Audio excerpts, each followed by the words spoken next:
Sahabat Nadi yang terkasih, kita berjumpa kembali dalam renungan kita pada hari ini, Senin 13 April 2026.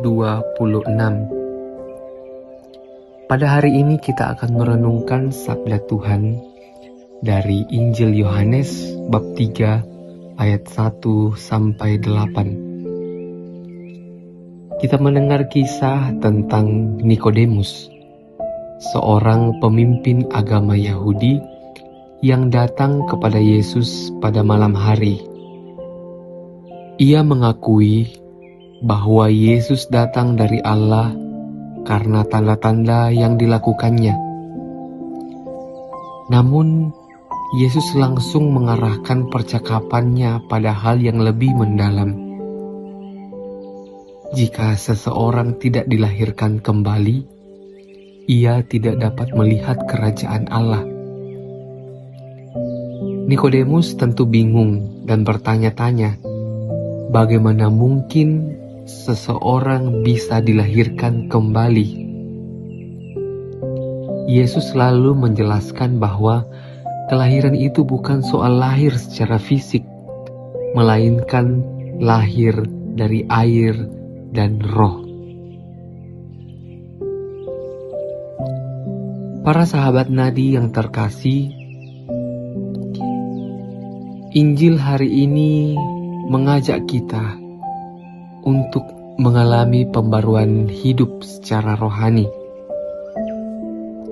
Lahir kembali berarti membuka diri terhadap karya Roh Kudus yang mengubah hati, cara berpikir, dan cara hidup kita.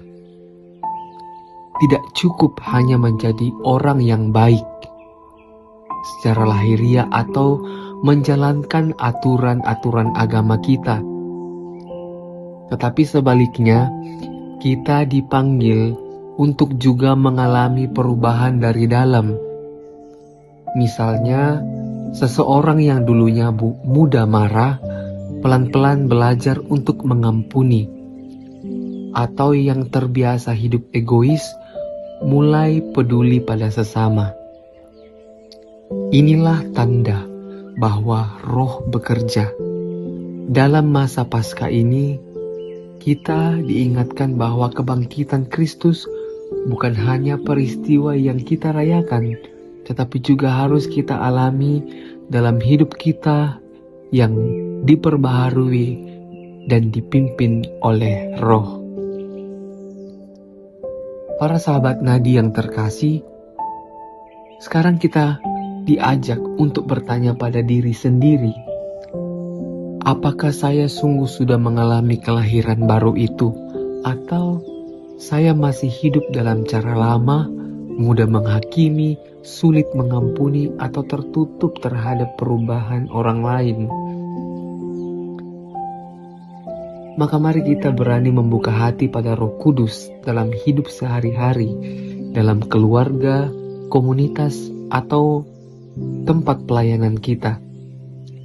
Mungkin kita bisa mulai dari hal yang kecil, seperti lebih bersabar, mendengarkan, jujur dalam tugas, atau berani mengambil langkah-langkah baru yang lebih baik, meskipun kadang terasa sulit. Hari ini, Tuhan mengutus kita untuk menjadi pribadi yang diperbaharui, yang membawa semangat hidup baru bagi orang lain dan juga diri kita. Semoga Roh Kudus membantu kita. Amin. Salam Nadi, Tuhan memberkati.